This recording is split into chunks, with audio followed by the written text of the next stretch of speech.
यहाँ उपस्थित सभी सम्मानित महिलाओं को मेरा स्वागत करना। सबसे पहले तो मैं आयुष का और आप सभी का तहे दिल से धन्यवाद करना चाहती हूँ कि आप लोगों ने मुझे अवसर पर जीपीएस बुलाने के लिए आमंत्रित किया है। ये मेरे लिए बहुत प्रसन्नता और गर्व की बात है।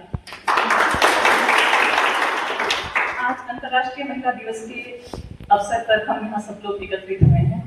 मैं आप सभी को इसकी बहुत बहुत बधाई, बहुत बहुत शुभकामनाएं देती हूँ। जैसे कि हम सभी जानते हैं कि अंतर्राष्ट्रीय महिला दिवस क्यों मनाया जाता है।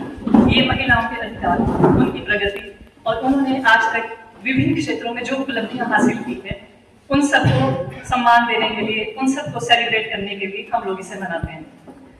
मैं इसके इतिहास पे थोड़ा सा प्रकाश डालना चाहती हूँ। अंतर्राष्ट्रीय महिला दिवस हम बहुत पहले से मना रहे हैं। इसका इतिहास लगभग 115 वर्ष पुराना है। सबसे पहले यूएस के न्यूयॉर्क सिटी में लगभग 15,000 महिलाएं, जो कि वर्किंग वुमन थी, टेक्सटाइल इंडस्ट्री में काम करती थी, उन्होंने एक मार्च निकाला था। और वो मार्च उन्होंने अपने अधिकारों के लिए, उनकी क्योंकि वर्किंग कंडीशंस बहुत ज्यादा खराब थी, उनको पुरुषों के बराबर अधिकार नहीं थे, उनको वेतन नहीं मिलता था। और यहाँ तक कि हमें लगता है कि यूएसए बहुत एडवांस कंट्री है, लेकिन उसके बावजूद वहाँ पर महिलाओं को वोटिंग के राइट्स नहीं थे। वहाँ पे सिर्फ पुरुष ही सरकार बना सकते थे, महिलाएं नहीं बना सकती थी। तो उन्होंने इसके खिलाफ एक मार्च निकाला था। यहाँ से महिलाओं के लिए, महिलाओं के अधिकारों के लिए जो जागरूकता का अभियान है वो शुरू हुआ था। उसके बाद ये हुआ था सन 1908 में। उसके बाद सन 1909 में कोपेनहेगन में, जो कि डेनमार्क की राजधानी है, वहाँ पे एक विश्व सम्मेलन का आयोजन किया गया था, जिसमें कि एक जर्मनी की महिला थी जिनका नाम था जैक्विन क्लारा। उन्होंने सबसे पहले ये बात उठाई थी कि हमें महिलाओं के अधिकारों के लिए, महिलाओं को जागरूक करने के लिए हमें एक साल में एक दिवस मनाना चाहिए। उन्होंने एक प्रस्ताव रखा था सबके सामने, और वहाँ पे जितने भी देश के लोग और लोग उपस्थित थे, उन्होंने इस बात का समर्थन किया। उसी दौरान रशिया में आप सब लोग जानते हैं कि 1914 से लेके 1918 तक प्रथम विश्व युद्ध चला था। वहाँ पे उस वक्त महिलाओं की हालत बहुत खराब थी, क्योंकि सभी ने अपना कोई ना कोई खोया था। किसी ने अपने पति को खोया था, किसी ने अपने भाई को खोया था, किसी ने अपने घर से हर किसी को खोया था। उस वक्त वहाँ पे कंडीशन इतनी खराब हो गई थी कि वहाँ पे खाना बहुत महंगा हो गया था, मतलब लिविंग कंडीशंस बहुत बदतर हो गई थी। तो महिलाओं ने फिर से एक मार्च निकाला, जिसका नाम उन्होंने एक कैंपेन शुरू किया। उन्होंने उसका नाम दिया था ब्रेड एंड पीस, जिसका मतलब था कि हमें रोटी और शांति चाहिए। जीवन में हमें जीने के लिए, शांति से जीने के लिए हमें कुछ अधिकार चाहिए। उसके बाद चलते चलते बात आगे ये काफी सालों तक चलती रही। फाइनली यूनाइटेड नेशन ने इसे स्वीकृति दी, और उसके बाद 1975 में अंतर्राष्ट्रीय महिला दिवस पे हामी भरी गई। उसके बाद सन 1970 के बाद पूरे विश्व में 8 मार्च को अंतर्राष्ट्रीय महिला दिवस मनाया जाता है। तो ये इसकी कहानी थी, अभी तक की हिस्ट्री थी इसकी।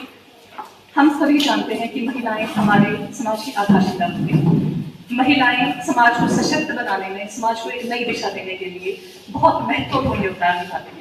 और यहाँ तक की हिस्ट्री आज जो हम इस तरह से इंजॉय कर पा रहे हैं, हमें ये जो अधिकार मिले हैं, हमें जो आज़ादी मिली है, इसको पाने के लिए बहुत सारी महिलाओं ने बहुत सारी कुर्बानियां दी हैं।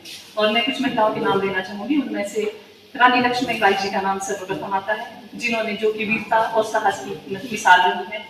उसके बाद जो दूसरा नाम आता है वो है सावित्रीबाई फुले।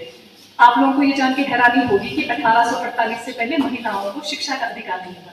उससे पहले महिलाएं सिर्फ पुरुष शिक्षा, औपचारिक शिक्षा प्राप्त कर सकते थे, महिलाएं नहीं कर सकते थे। सुमित्रा बाई फुले जो थी, उन्होंने अपने पति के साथ मिलकर, ज्योतिराव फुले के साथ मिलकर महिलाओं के लिए शिक्षा के लिए आवाज उठाई थी। उन्होंने पुणे में सबसे पहला स्कूल खोला था, और उसके बाद औपचारिक शिक्षा महिलाओं की शुरू हुई थी। और आप लोगों को हैरानी होगी ये जान के कि जब ये बात उन्होंने शुरू की थी, जब ये उन्होंने पहला स्कूल खोला था, उनके घरों पे लोगों ने पत्थर फेंके थे। उनका बहुत विरोध किया गया था, क्योंकि उस वक्त कुछ रूढ़िवादी लोग थे जिनको लगता था कि महिलाओं का काम पढ़ाई लिखाई करके आगे बढ़ना नहीं है, उनको घर का काम ही करना चाहिए, उन्हें घर से काम नहीं निकालना चाहिए था। लेकिन इस विरोध के बावजूद उन्होंने 3 लड़कियों के लिए स्कूल खोले। उसके बाद टोटल उन्होंने 18 स्कूल चलाए थे, जो कि 3 सिर्फ गर्ल्स के लिए थे। तो उनका नाम भी बहुत आदर से लिया जाता है। उसके बाद हम सरोजनी नायडू जी का नाम लेते हैं, जो कि जिन्होंने की आज़ादी में बहुत बड़ा रोल निभाया है। बहुत संघर्ष में उनकी बहुत बड़ी भूमिका रही है। उसके बाद आज़ाद भारत में उनका सबसे पहले हमारी वो भारत की पहली राज्यपाल बनी, जो कि उत्तर प्रदेश की राज्यपाल बनी है। शायद आप लोगों में से बहुत से लोग नहीं जानते होंगे कि आज हम अंतर्राष्ट्रीय महिला दिवस मना रहे हैं, लेकिन भारत में एक राष्ट्रीय महिला दिवस भी मनाया जाता है, जो कि 23 फरवरी को मनाया जाता है। वो सरोजनी नायडू जी के याद में, उनकी पुण्यतिथि में, उसके अवसर पर मनाया जाता है। उसके बाद हम अगला नाम लेंगे कल्पना चावला जी का, जिन्होंने अंतरिक्ष में पहुंच के भारत का नाम पूरी दुनिया में रोशन किया है। उसके बाद हम नाम लेंगे किरण बेदी का, जिन्होंने मतलब जो भारत की पहली IPS ऑफिसर रही है, और उन्होंने महिलाओं का नाम बहुत रोशन किया है। अगर हम हिमाचल की बात करें तो हिमाचल में भी बहुत लंबी लिस्ट है, महिलाओं ने बहुत ऐसे काम किए हैं कि जिसमें हम गर्व कर सकें।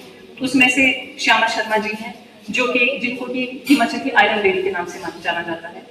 उसके बाद विद्या स्टोक्स जी हैं, उन्होंने राजनीति में बहुत ही सराहनीय कार्य किए थे।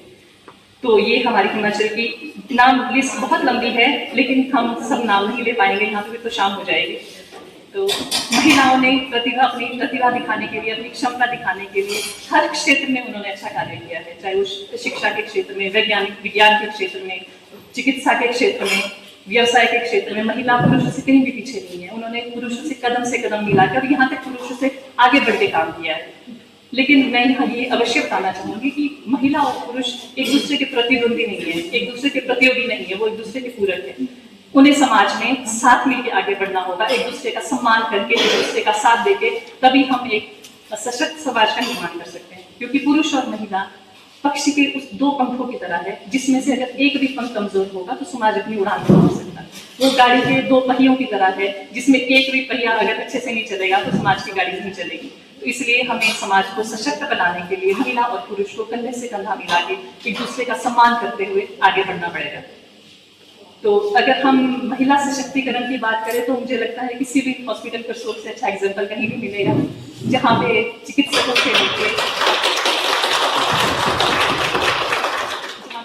से लेके paramedical staff, security services, sanitary services, आपने हर क्षेत्र में बढ़ चढ़ के काम किया और बहुत ही सराहनीय काम करते हैं आप लोग। आप लोगों का सबसे अच्छे कार्य का जो मैंने एक उदाहरण देखा है, वो देखा है जब आप लोगों ने अभियान किया था, जो कि स्वस्थ नारी सशक्त परिवार।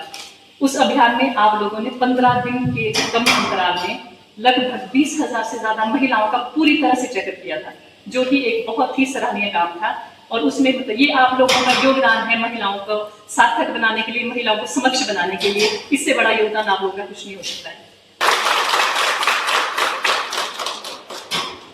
अब मैं चाहती हूँ कि आज के दिन हम लोग ये संकल्प करें कि हम एक दूसरे का, क्योंकि नारी को आगे बढ़ने में सबसे बड़ा रोल दूसरी नारी निभा सकती है, क्योंकि पुरुषों का इसमें उतना रोल नहीं है। क्योंकि हम लोग जब घरों में देखते हैं तो अगर किसी महिला को कोई रोकता है तो वो कोई महिला ही रोकती है।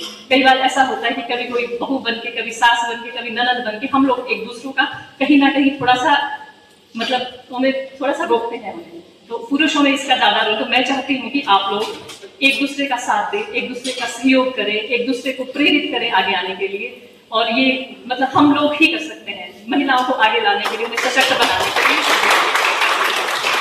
मैं आप सब लोगों को अंतर्राष्ट्रीय महिला दिवस की फिर से बहुत बहुत बधाई देती हूँ। बहुत